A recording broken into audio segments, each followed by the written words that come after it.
নমস্কার, আমি হাসি দাস। আজ আমরা খুব গুরুত্বপূর্ণ একটি বিষয় নিয়ে কথা বলবো। গর্ভধারণের পর থেকে ডেলিভারির আগে পর্যন্ত একজন মাকে কোন কোন ধাপের মধ্যে দিয়ে যেতে হয়, অর্থাৎ পুরো pregnancy journey, check up, care, নিয়ম সব কিছু আমরা সহজভাবে বুঝব এবং এর সাথে গর্ভসংস্কারের দৃষ্টিভঙ্গিও জানব। প্রথমেই একটা কথা বলি, প্রতিটি গর্ভাবস্থা আলাদা, তাই ডাক্তারের পরামর্শ সবসময় সবচেয়ে গুরুত্বপূর্ণ। এই ভিডিওটি একটি সাধারণ গাইড হিসেবে দেখুন। এখন শুরু করি প্রথম ধাপ থেকে। প্রথম ট্রাইমেস্টার, যা 1 থেকে 3 মাস পর্যন্ত গণনা করা হয়। এই সময় গর্ভধারণের সময় শুরু হয় এবং শিশুর মূল অঙ্গগুলোর গঠন শুরু হয়। এই সময় কি কি গুরুত্বপূর্ণ? প্রথমত, ডাক্তার বা কোনো স্বাস্থ্যকর্মীর কাছে গিয়ে প্রেগন্যান্সি কনফার্ম করা, টিটেনাস টক্সয়েডের ফার্স্ট ডোজ নেওয়া।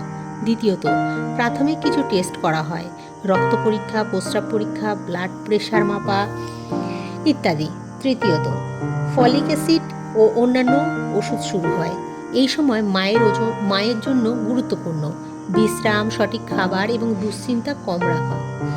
গর্ভসংস্কারের মতে এই সময় মনের শান্তি খুব জরুরি, কারণ এই সময় শিশুর ভিত্তি শুরু হচ্ছে। এখন আসি দ্বিতীয় ট্রাইমেস্টার বা 4র্থ থেকে 6ষ্ঠ মাস পর্যন্ত। এই সময় মায়ের শরীর কিছুটা স্থিতিশীল হয় এবং শিশুর বৃদ্ধি দ্রুত হয়। এই সময় কি কি চেক আপ করা হয়? পেটের আল্ট্রাসাউন্ড, শিশুর গ্রোথ চেক আপ এবং কিছু বিশেষ স্ক্রিনিং টেস্ট, এবং টিটেনাস টক্সয়েডের দ্বিতীয় ডোজ নিতে হয়। এই সময় মা প্রথমবার শিশুর নড়াচড়া অনুভব করতে পারেন। এই সময় কি করা উচিত? হালকা ব্যায়াম, পুষ্টিকর খাবার এবং নিয়মিত চেক আপ, সাথে আয়রন ট্যাবলেট ও ক্যালসিয়াম ট্যাবলেট ইনটেক করা। সারাদিন কমপক্ষে 3 থেকে 4 লিটার জল পান করা। গর্ভসংস্কারের দৃষ্টিতে এই সময় শিশুর শ্রবণ শক্তি তৈরি হয়, তাই ভালো কথা, গান এবং ইতিবাচক পরিবেশ খুব গুরুত্বপূর্ণ। এখন আসি তৃতীয় ট্রাইমেস্টার বা 7 থেকে 9 মাস অবধি সময়কাল। এই সময় শিশুর সম্পূর্ণ বিকাশ হয় এবং সে জন্মের জন্য প্রস্তুত হয়। এই সময় কি কি গুরুত্বপূর্ণ? নিয়মিত প্রতি মাসে ডক্টর বা স্বাস্থ্যকর্মীর কাছে ভিজিট করা, শিশুর পজিশন চেক আপ এবং ডেলিভারি প্ল্যানিং। মায়ের জন্য বিশ্রাম, হালকা হাঁটা, অনুলোম বিলোম, ভস্ত্রিকা প্রাণায়াম করা এবং মানসিকভাবে প্রস্তুত হওয়া। এছাড়া পুষ্টিকর খাবার, পর্যাপ্ত জলপান করাও আবশ্যক। গর্ভসংস্কারের মতে এই সময় মা ও শিশুর বন্ডিং সবচেয়ে বেশি হয়। এখন কিছু সাধারণ নিয়ম। প্রতি মাসে নিয়ম করে চেক আপ মাস্ট করতে হবে, সুষম খাবার খেতে হবে, পর্যাপ্ত বিশ্রাম নিতে হবে, মানসিকভাবে শান্ত থাকতে হবে। এখন কি কি এড়িয়ে চলা উচিত?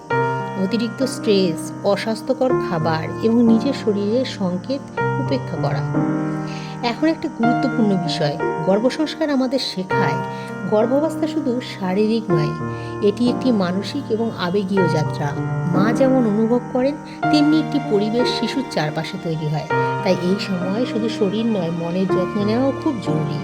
আজকের ভিডিওর মূল কথা, গর্ভধারণ থেকে ডেলিভারি পর্যন্ত প্রতিটি ধাপই গুরুত্বপূর্ণ।